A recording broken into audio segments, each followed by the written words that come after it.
नमस्ते। 2 अक्टूबर गांधी जयंती का दिन, मार्केट कंटिन्यूस 3 दिन से बंद। सैटरडे संडे निकलते निकलते ही काफी बोरियत हो जाती है कि यार मंडे को मार्केट खुलेगा, बट मार्केट खुला। मैं अपना ज़ीरोधा पे देख रहा था कि क्या हो रहा है, कैसे हो रहा है, बट वहीं से अपडेट देखा कि गांधी जयंती के ओकेजन पे मार्केट बंद है, तो काफी बोरियत हो गई। तो काफी लोगों के लिए सैड था, क्योंकि केवल हम शेयर मार्केट वाले नहीं, ड्राई डे भी था, तो जो लोग अल्कोहल वगैरह कंज्यूम करते हैं उन्हें भी कुछ मिल नहीं रहा था। तो आते हैं अपने टॉपिक पर। तो आज डिस्कस करने वाले हैं हम 2000 रुपीज नोट्स जो बंद हो रहे हैं, वो उनका जो सबमिट करने का डे था वो थोड़ा सा एक्सटेंड हो गया है। भाई 2-4 दिन ही बचे हैं, कर लो। अक्टूबर 7, 2023 को वो सबमिट करने का डे खत्म हो जाएगा, उसके बाद वो पड़े रह जाएंगे। मैं पास्ट में 500 और 1000 के नोट में बिजनेस में लगा था, किसी काम में लगा था, मुझे ध्यान नहीं था। और ये भी गड्डी जब पड़ी हुई दिखती है तो दिखता है कि भाई गए ये पैसे, कागज हो गया, अब क्या इसको शोकेस में लगाओ या फिर आगे चल के किसी उसको म्यूजियम वाले को बेच देंगे। तो जस्ट अ फ्रेंडली रिमाइंडर कि आप अपने किसी काम में लगे और रैंडमली आपने मेरा वीडियो देखा है तो उन नोटों को आप जमा कर दो। 1-2 दिन बचे हैं, वो दिन निकल जाएंगे, तो वहां उसके बाद फिर वो कागज हो जाएगा और उसके बाद किसी काम का रहेगा नहीं। तो बात करते हैं कि डिमोनेटाइजेशन हुआ, उसके बाद ये जो नोट है अभी ये सर्कुलेशन में नहीं रहेंगे, तो उससे इम्पैक्ट क्या पड़ता है। तो बेसिकली होता क्या है, जब ऐसे जल्दी जल्दी नोट बंद होते हैं और ऐसे चेंज होते हैं कि भाई 1500 के बंद कर दिए, उसके बाद नए 500 के निकाले, नए 2000 के निकाले, तो उससे एक ट्रस्ट आदमी का खत्म हो जाता है। बीजेपी गवर्नमेंट ऐसा कर रही है, तो मैं उसको पर्टिकुलर टारगेट नहीं करूंगा, मुझे कमेंट्स में गालियां नहीं खानी, बट इन जनरल आप भी एक चीज को समझते हो कि अब आप जब कोई नया नोट आए, मान के चलो 3000 रुपए का नोट आया, फिर 1000 रुपए का नया नोट आया, आप उसको इकट्ठा करने से पहले, रखने से पहले एक बार आपका ट्रस्ट नहीं रहेगा, मतलब गवर्नमेंट पे, आरबीआई पे, कि यार ये फिर बंद हो जाएंगे, ये हो जाएगा, वो हो जाएगा, तो वहां से थोड़ा सा ट्रस्ट चला जाता है। और जो वैल्यू है नोटों की, मतलब पैसे को हम ऐसे देखते हैं कि भगवान मानते हैं, पूजा भी होती है, लक्ष्मी जी मानते हैं पैसे को, तो वहां से हम बड़े संभाल के और ऐसे करके रखते थे। बट अब जब बार बार सर्कुलेशन से आउट हो रहा है, एक बार हुआ तो हमें लगा कि यार जो इतना सारा ब्लैक मनी है वो हट जाएगा, उसके बाद नया आया, बट उस पर ट्रोलिंग चालू हो गई कि भाई 2000 का नोट है, अब तो और कम जगह लगती है, मतलब 1 करोड़ रुपए एक छोटे सूटकेस में आ जाते हैं, तो उस पर ट्रोलिंग होने लगी। प्लस गवर्नमेंट को पता नहीं क्या मूड हुआ, उन्होंने वापस से दूसरा भी बंद कर दिया।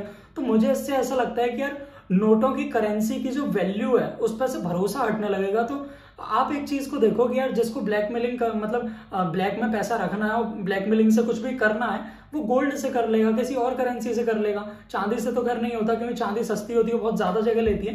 बट मुझे ऐसा लगता है बार बार नोटों को बंद करने से उसकी इमेज खराब हो जाएगी। और जब बार बार, अब अगर ये कोई नया नोट भी लॉन्च करेंगे तो लोग उसको उस तरह से नहीं देखेंगे जैसे ट्रस्ट से देखते थे कि यार पैसा है तो इसकी वैल्यू है, उस पर लिखा होता है कि मैं धारक को इतने पैसे अदा करने का वचन देता हूं, और ऐसा करके पूरा सिग्नेचर वगैरह होता है। उसकी वैल्यू धीमे धीमे बिल्कुल, मतलब ऐसा हो जाएगा कि यार आप नोट को देखोगे और देखो कब एक्सपायर हो नहीं जाए, कुछ नहीं हो जाए, ऐसा नहीं हो जाए, ऐसा करके आपके अंदर जो उसका ट्रस्ट है वो धीमे धीमे करके कम होगा। मुझे ऐसा लगता है कि इसकी वजह से नोटों की जो वैल्यू है वो खत्म होने लगेगी धीमे धीमे करके। तो क्वेश्चन आंसर्स को देखते हैं। भाई मार्केट बंद है यार, थोड़ा फंबल भी हो रहा है, चलो यार थोड़ा बियर कर लेना। तो अमित D8501 बोल रहे हैं, भाई आईडीएफसी एंड आईडीएफसी बैंक के मर्जर पे कुछ बताओ। आईडीएफसी एंड आईडीएफसी बैंक में अगर आप फंडामेंटल्स की बात करो तो थोड़ा सा रिस्क लगता है, लेकिन जो वी वैद्यनाथन है, उनके जो प्रमोटर हैं, वो बहुत कॉन्फिडेंट लगते हैं। उनकी पास्ट हिस्ट्री को अगर हम देखते हैं तो काफी अच्छा लगता है। पास्ट में भी शायद किसी ने मुझसे एक क्वेश्चन पूछा था, तो मैंने उनको यही चीज बताई थी कि मेरे को प्रमोटर पर भरोसा है, और मैं काफी सारे इंटरव्यूज उनके देख रहा था, बॉडी लैंग्वेज किस तरह की है, क्या बात कर रहे हैं, और मेरी जो भी समझ है लिमिटेड, उसमें उनकी बातों को लगा लगा के देख रहा था कि इस बात से इनका क्या मतलब है। पास्ट में किसी प्रमोटर का मैंने सुना इंटरव्यू, प्लस उसको बैलेंस शीट से मैच किया कि जो बात ये बोल रहे हैं, जो 6 महीने पहले बोला, उसका क्या क्वार्टर में रिजल्ट निकाला।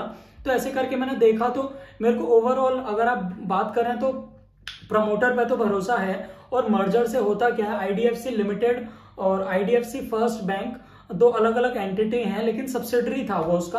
तो उसमें होता क्या है, आईडीएफसी लिमिटेड जो है वो एनबीएफसी है, और आईडीएफसी बैंक जो है उस पर बैंकिंग लाइसेंस है। तो जब भी एक एनबीएफसी बैंक से मर्ज होती है तो उसको एक तो ट्रस्ट मिल जाता है कस्टमर्स का, प्लस जो ड्रॉबैक है वो ये है कि जो बहुत सारी गाइडलाइंस होती हैं गवर्नमेंट की, वो बैंक के ऊपर लगती हैं, एनबीएफसी के ऊपर नहीं लगती हैं। तो वहां से थोड़ी सी लिमिटेशन आती है ग्रो करने के लिए, जैसे कि रेपो रेट होता है, और जो कुछ पैसा आरबीआई बोलता है कि ये आपको मार्जिन बचा के रखना ही पड़ेगा। मतलब लेट्स से आपने 1000 रुपए जमा किए बैंक में, उसमें से कुछ परसेंट पैसा बैंक को जमा का मतलब अपने पास in the form of cash रखना पड़ता है। वहीं एनबीएफसी को इस मामले में थोड़ी सी छूट मिल जाती है, वो थोड़ा कम रख सकते हैं या फिर वो ज्यादा रिस्क पे काम कर सकते हैं। इसी वजह से एनबीएफसी का ट्रस्ट थोड़ा सा कम होता है। प्लस अगर हम बिजनेस ग्रो करने की बात कर रहे हैं तो एनबीएफसी पर ज्यादा चांस होता है ग्रो करने का रेदर देन बैंकिंग, क्योंकि बैंकिंग लेके आता है अपने साथ ट्रस्ट, लेकिन एनबीएफसी अपने साथ लेके आती है अपॉर्चुनिटी। वहीं अगर हम बात करें कि इन दोनों के मर्जर के बाद मुझे क्या समझ में आता है, तो इन दोनों के मर्जर से मुझे लगता है कि आईडीएफसी फर्स्ट बैंक और आईडीएफसी जब मर्ज होगा उसके बाद आईडीएफसी के जो कस्टमर्स हैं और आईडीएफसी बैंक के कस्टमर्स हैं, ये दोनों मिलने के बाद क्या होगा, आईडीएफसी बैंक के जो प्रमोटर हैं वो काफी फेमस हो चुके हैं। आपने भी नाम सुना होगा, इधर उधर इंटरव्यू स्टोरीज वगैरह देखी होंगी। तो काफी छोटे लेवल से उन्होंने स्टार्ट किया था और बहुत अच्छा बैंक को स्केल कर रहे हैं। अभी अगर आज की बात करते हैं तो 60-65 हजार करोड़ की मार्केट कैप है। आईडीएफसी बैंक की मर्ज होने के बाद ये और भी बढ़ जाएगी। तो इसमें एक चीज समझ में आती है कि यार यहाँ से स्केलेबिलिटी, अगर बहुत छोटा बैंक होता तो रिस्क और स्केलेबिलिटी दोनों बढ़ जाती, बट इतने बड़े पर 60-65 हजार करोड़ का करेंटली है, मर्ज होने के बाद और बढ़ जाएगा। तो वहां से आप 10-20 गुना तो नहीं, लेकिन 2-4-5 गुना आप समझ सकते हैं। और वैल्यू की बात करें तो मुझे लगता है फेयर वैल्यू मिल रहा है, बहुत ज्यादा प्राइस नहीं है।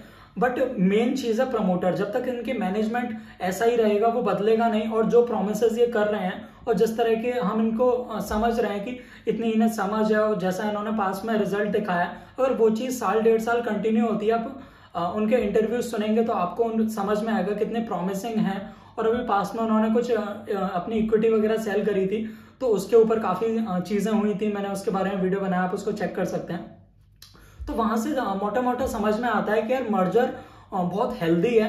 अगर हम न्यूज चैनल्स पे देखते हैं उनको और उनसे जो क्वेश्चंस पूछते हैं एंकर्स, तो वहां से काफी हेल्दी मर्जर लगता है। वो ऐसा करके पूछे कि यार it's a kind of marriage, कि ये दोनों बैंक साथ में जुड़ने वाले हैं, तो आपको कैसा लगता है। तो वो काफी हैप्पी हैं, मजाकिया वे में उन्होंने काफी सारी चीजों को डिस्क्लोज किया। जहां तक मैं समझ पाया वहां से मेरे को दिख रहा है काफी पॉजिटिव है। मैनेजमेंट जब तक चेंज नहीं होता है, जब तक तो मेरे को लगता है कि इसमें इन्वेस्ट किया जा सकता है। और अगर हम 2-3 साल का व्यू देखें तो 2-3 साल के व्यू में पैसे बनने के चांस हैं, तो इसको देख सकते हैं। इसके बाद अमित जी बोल रहे हैं थैंक्स भाई, अच्छा वीडियो के लिए, वेलकम जी। इसके बाद मेडिटेशन ऑन हार्ट बोल रहे हैं, don't trust established old investors if you really वांना make money from stock market. Okay, remind you all of these successful investors has grown from micro cap stocks and shifted their most of their money in large caps now. I agree with you, but आप एक चीज को समझें कि all the successful investors grown from micro cap, ऐसा नहीं होता है। हम एक ही लाठी से हर एक को नहीं हाँक सकते हैं, क्योंकि there are investors who are true। मतलब अगर आप बसंत सर को देखेंगे तो हम उनके पास में जानते हैं, पूरी स्टोरी जानते हैं। अगर आप आस्क बसंत देखते हैं तो आपको पता होगा कि इज अ जेन्युइन गाय, और मुझे ऐसा नहीं लगता है कि वो कुछ फ्रॉडलेंट काम करते हैं। बट आप अगर मोटा मोटा देखेंगे रिस्क के बारे में, तो उन्होंने खुल के बताया कि यार मैं जो रिस्क लिया, और ये तो उनकी बुक में भी लिखा हुआ है। और आप अगर वीडियोस देखते हैं तो आपको पता होगा कि वो किस तरह से रिस्क लेके पैसे बनाए, और क्लियरली वो इस चीज को बोले कि जो 100 बंदे काम करने जाते हैं उसमें से 90 से ज्यादा बंदे खत्म हो जाते हैं उस काम को करने में। उसमें अगर हम नहीं कर पाते तो भाई कहीं अनएम्प्लॉयड पड़े होते, ऐसा करके उन्होंने बोला था। तो मुझे ऐसा लगता है कि हर बंदा तो ऐसा नहीं है, हर एक सक्सेसफुल इन्वेस्टर ऐसा नहीं है। तो सबके ऊपर एक टाइप का इल्जाम लगाना इज नॉट गुड, आप बुरा ना माने तो। और अगर आप ये चीज बोल रहे हैं फ्रॉम माइक्रो कैप, तो आई नो अ गाय जिनका नेटवर्क 300-400 करोड़ के आसपास है। उन्होंने कुछ मुझे लगता है कि काला पीला किया होगा, क्योंकि पास में अभी जब एक ग्रुप बोल रहा हूँ यार, नाम लेना ठीक नहीं लगता, अभी जब एक ग्रुप के ऊपर स्कैम हुआ और उसमें कुछ ना कुछ चीजें निकली, पास वीडियोस में आप देख लोगे तो आपको समझ आ जाएगा। नाम लेना, टारगेट करना अच्छी चीज नहीं है। तो वो उन फ्रॉडलेंट एक्टिविटीज में इन्वॉल्व थे। और अगर हम देखें तो रामदेव अग्रवाल सर के साथ भी वो काफी सारे न्यूज चैनल्स पर दिखे, तो वहां से काफी ट्रस्ट था। और वो हर बार ट्रेडिंग को प्रमोट करते थे, और मतलब देसी लैंग्वेज में बोलते थे कि हम तो सट्टा करके ही पैसे कमाए भाई, तो हम कैसे मना करते हैं सट्टे के लिए। तो मैं तो इनिशियली ट्रेडिंग में था, बट फिर मैं इन्वेस्टिंग पर शिफ्ट हो गया। अब ओकेजनली कभी ट्रेड करते हैं, कुछ टेक्निक्स हैं जो काम करती हैं। बट कुछ लोग हैं जो ये जो काम किए माइक्रो कैप वाला और उसके बाद लार्ज कैप पे शिफ्ट हो गए, बट सबको उस तरह से देखना is not good I think. So they now talk about large caps only and making YouTube videos on large cap as a safe side. Remind you such videos go viral and they earn huge money from their videos. आप एक चीज को समझें, जिस भी हम बड़े investors को सुनते हैं उनकी पर्सनल नेटवर्थ इतनी होती है कि उनको यूट्यूब और वीडियोज से कुछ नहीं आने वाला. इससे ज्यादा वो सेकंड्स में फ्लक्चुएशन देख लेते हैं और उनको कुछ फर्क नहीं पड़ता. एटलीस्ट बसंत सर के लिए तो मैं ये कह सकता हूँ. बाकी Ramdev Agrawal sir, he is not a YouTuber, उनका मोतीलाल ओसवाल फाइनेंशियल सर्विसेज है, तो वहां से वो मेरे को काफी प्रॉमिसिंग लगते हैं. बसंत सर मेरे को काफी प्रॉमिसिंग लगते हैं. बट हाँ, देयर आर गाइज जो ट्रेडिंग के कोर्सेज बेच रहे हैं, फ्रॉडलेंट एक्टिविटीज कर रहे हैं, बैंक निफ्टी में कुछ ना कुछ आपको मतलब लालच देके अपना प्रोडक्ट बेचने की कोशिश कर रहे हैं. तो आई थिंक वो लोग ऐसा कर सकते हैं, बट आई डोंट थिंक कि जिसकी नेटवर्क बहुत ज्यादा है वो गलत गाइडेंस देगा. अब बिल एकमैन की बात अलग है, वो यूएस में जो भी कहानी चलती है, बट ओवरऑल अगर हम देखें तो हर एक पर सेम चीज के लिए इल्जाम लगाना is not good. Next Bhupi Parmar बोल रहे हैं एफएमसीजी, आईटी, बैंक, एनबीएफसी के 10 best stocks as per you. चलो, तो इसमें एक तो आप आईडीएफसी बैंक को ऐड कर सकते हैं क्योंकि काफी प्रॉमिसिंग लग रहा है, अपॉर्चुनिटी है. और अभी कुछ टाइम में अगर जब पूरा मर्जर का प्रोसेस कंप्लीट हो जाएगा, 2, 4, 5, 6 महीने जो भी लगता है, उसके बाद एक रिस्क रिटर्न रेशियो रहता है क्योंकि मर्जर के बाद कंपनी कैसे रिएक्ट करेगी उस पर तो हमेशा क्वेश्चन रहते हैं. बट वहां से एक अपॉर्चुनिटी खुलती है कि मिलने के बाद कुछ नई चीज होगी. एचडीएफसी में भी आपने देखा कि कंसोलिडेट कर सकता है साल भर के लिए, बट अगर आप लॉन्ग टर्म पिक्चर देखते हैं, 3, 4, 5 साल का व्यू है, तो आईडीएफसी और आईडीएफसी फर्स्ट बैंक जब मर्ज हो जाएगा उसके बाद मेरे को अच्छी अपॉर्चुनिटी दिखती है. इसके अलावा मैंने काफी सारी कंपनीज आपका कमेंट पढ़ने के बाद ढूंढी, स्कैनर पे ढूंढा, यूट्यूब पे देखा, बट मुझे किसी भी कंपनी में ऐसा नहीं लगा कि मैं पैसा लगा सकता हूं. तो मैं लिस्ट बनाने की कोशिश की, 2 घंटा मैंने उस पर लगाया, बट मुझे कुछ भी ऐसा नहीं लगा जिसपे मैं अपना पैसा लगाऊंगा. तो मैं आपको गलत गाइडेंस नहीं दे सकता. अगर आपको अभी भी स्टॉक्स ढूंढने हैं तो आप मेरी स्टॉक वाली सीरीज को देख सकते हैं यूट्यूब पे. आप प्लेलिस्ट पे जाएंगे तो स्टॉक वाली प्लेलिस्ट है, स्टॉक स्ट्रेटेजीज होगा, उसमें स्टॉक एनालिसिस होगा, तो आप स्टॉक एनालिसिस को देखेंगे तो आपके समझ आएगा. इसके अलावा अगर हम 1-2 फाइनेंसर्स की बात और करते हैं तो आवास फाइनेंस अगर आपको सस्ता मिलता है, अभी थोड़ा सा ओवर प्राइस्ड है और साल भर के लिए कंसोलिडेट कर सकता है, बट अगर लॉन्ग टर्म पिक्चर देखें तो वो अच्छा लगता है. इसके अलावा एप्टस जो है उसका मार्जिन होम फर्स्ट से ज्यादा है, बट ग्रोथ होम फर्स्ट से ज्यादा नहीं है, तो मार्जिन साइड से वो मेरे को अच्छा लगता है. बट 1-2 क्वार्टर उसने अच्छा परफॉर्म नहीं किया, इसलिए मैंने निकाला था क्योंकि मेरे को उससे ज्यादा रिस्क लेकर ज्यादा पैसा कमाना था, तो इस वजह से आई सोल्ड इट. बट वो एक अच्छा स्टॉक है, आप 18-20% तो उस पर एक्सपेक्ट कर सकते हैं. इसके अलावा अगर आईटी की बात करें तो हमने केसोल्स देखा था. केसोल्स high risk high return bet है. अब देखो यार, उसमें ये चीज बोल रहे थे ना कि आप देख के मत लो, तो केसोल्स वाले वीडियो पे इन्होंने कमेंट किया, तो भाई बसंत सर बोलते हैं कि मत लो, बट मुझे समझ आता है तो मैं लेता हूं क्योंकि मुझे लगता है कि यार रिस्की है लेकिन रिटर्न बनने के चांस भी उसी में है, तो इस वजह से मैंने उसको देखा.